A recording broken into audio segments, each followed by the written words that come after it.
We'll get a behind-the-scenes tour of the newly rehabilitated Many Glacier Hotel in Glacier Park. Cool and wet weather is on the way, but tonight one wildfire kicks up. And just when you got your iPhone figured out, two brand new ones are ready to blow your mind.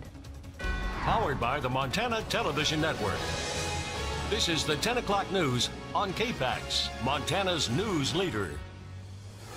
Good evening, I'm Jill Valley. And I'm Dennis Bragg. New developments from the fire lines tonight. Increased activity on the Highway 200 complex fires means more residents have to leave their homes tonight. Now, these evacuations affect people in the area of the Sheep Gap fire in Sanders County, which is the largest in that Highway 200 complex. Swamp Creek Road from Four Corners to the Forest Service boundary currently being evacuated, while Blackjack Road from Four Corners to House Address 132 and Mountain Road have also been evacuated. Law enforcement is currently carrying out these evacuations. They are contacting those who are affected individually. The roads are now closed past the Four Corners Junction. Now, we don't know how many homes are being evacuated tonight, but as this is a developing situation, we'll continue to follow it on air and online.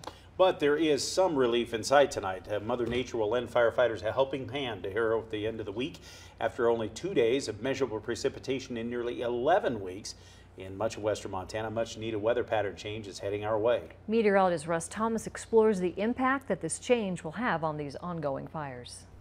With more than 1.3 million acres scorched this summer, 2017 is now the second worst fire season on record in the northern Rockies region, surpassed only by the summer of 2012. Now, two much-needed wet, cool weather systems are targeting Montana over the next week. It won't completely clear the smoke, but it's a start. We won't be ending our fire season with these events. We'll be slowing it down, but there's just so much fire in the landscape across the region, and many of the fires are in heavy timber, and the fuels are so dry because of our summer drought. History shows that mid to late September is when we often begin to see a seasonal change in the weather pattern. The extended forecast shows a trend to cooler, wetter conditions over the next 2 weeks. This is good news, as each system may not cover all areas, but the more opportunities we have, the better.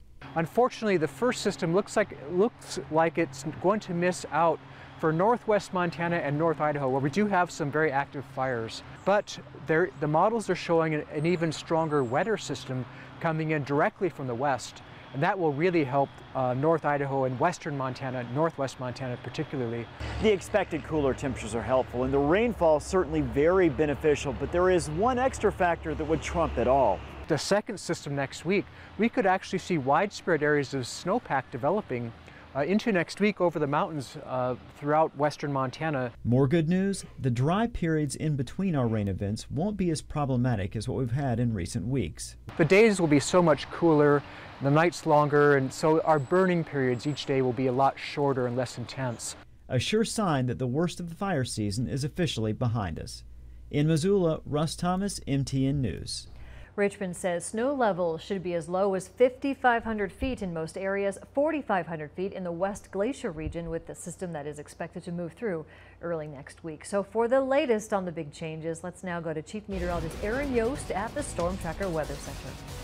And a lot of folks very excited for these changes, and it is about time. This is about that time of year where we could start talking the potential of mountain snow and valley rain headed on in on a more regular basis. Jet streams starting to move a little bit closer to us once again. Hamilton today, our First Security Bank iCam showing you a little bit of what we have seen a lot of lately, and that is some smoke and some haze. We've got one more day before some bigger changes start to move in. Of course, high pressure has been in control of the overall weather pattern. That is now starting to flatten, and we've got that next bigger system set to move in Thursday and Friday. We also have our first winter storm watches of the season that have been issued. I'll let you know for who coming up shortly.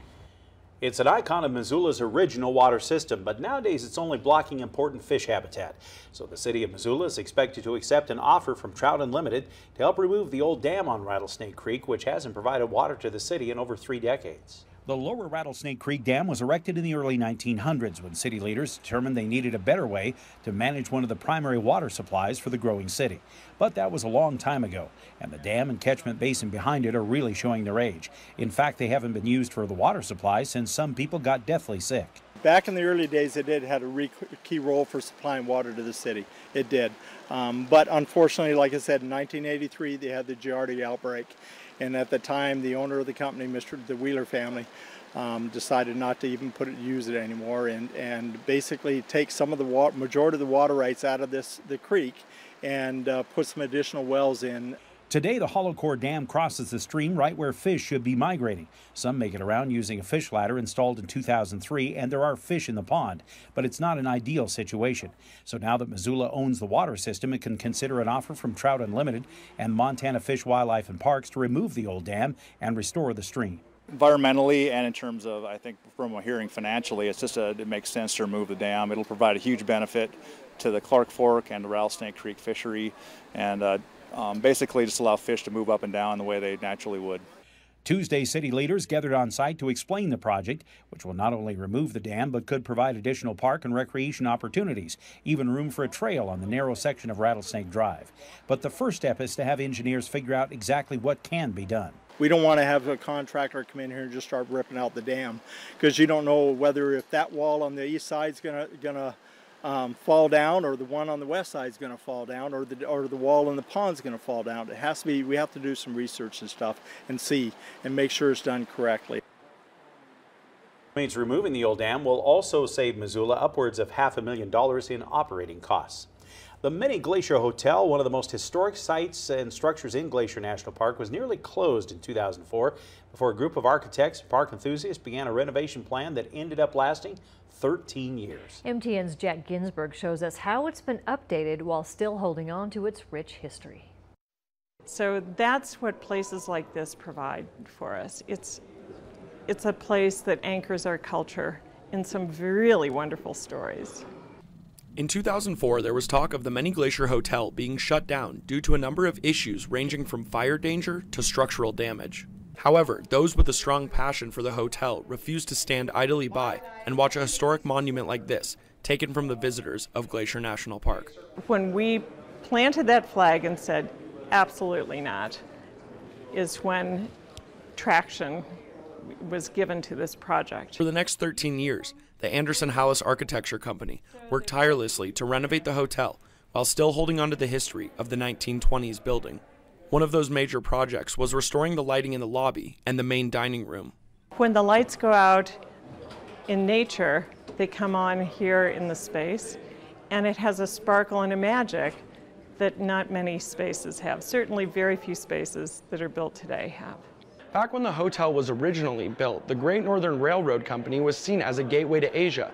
These new light fixtures here behind me model the exact same paper lanterns that were originally put in this lobby. The biggest and possibly the most time-consuming project was the recreation of the helical staircase that was taken out in the 1950s in order to make room for a gift shop. Anderson says that they had some help from the past, allowing them to recreate the staircase almost identical to what it was before. It presented some interesting challenges because the original was not built to code. We have to design to code today. But the benefit was that we had the original drawings. So we worked with those original drawings to create essentially almost exactly what was here historically. Anderson says they are not fully done with the renovations, but time and patience are what allows them to hold on to the history. The most important thing is that the building is secured and will continue to be a historic icon in Glacier National Park for years to come. Due to the support and help and passion of so many of you here today, that will continue, hopefully into the next 100 years and beyond. In Glacier National Park, Jack Ginsburg, MTN News. 7 of those rooms were fully renovated back to resemble how they originally stood in the 1920s. It's been less than 4 months since Greg Gianforte won Montana's at-large congressional House seat, but already the Bozeman businessman has a challenger to face him in 2018. Grant Kerr, the former director for Montana Land Trust, is throwing his hat in the congressional ring. He's running as a Democrat. He made the announcement before a crowd of about 100 supporters this evening. Kerr says he hopes to put aside party line squabbling if he's sent to Washington and work behind bettering both Montana and the country. He says right now partisan divide is hurting us. And even though they know that we solve our problems best when we come together, they continue to divide us and turn every issue into a fight between us. I'm running for Congress because this is unacceptable. This is not who we are in Montana. Depending on how many others throw their hat in the ring, Kerr could face fellow Democrats in a June 2018 primary. The general election, of course, is more than a year from now, November 6th of 2018. Returning now to some of our fire watch coverage, we do have good news for Seeley Lake residents who are living near the Rice Ridge fire.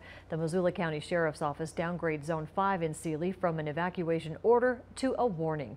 The latest zone is the area north of the airport adjacent to Seeley Lake, but technically it's in Powell County. It affects about 6 homes.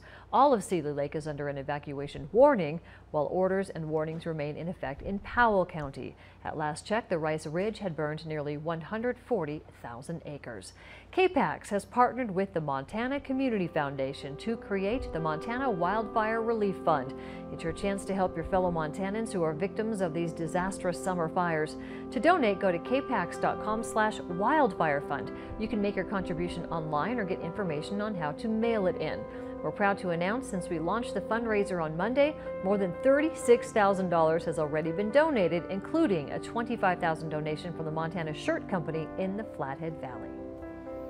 Falling leaves, maybe some high country snow. It's all in Aaron Yost forecast coming up. Maybe some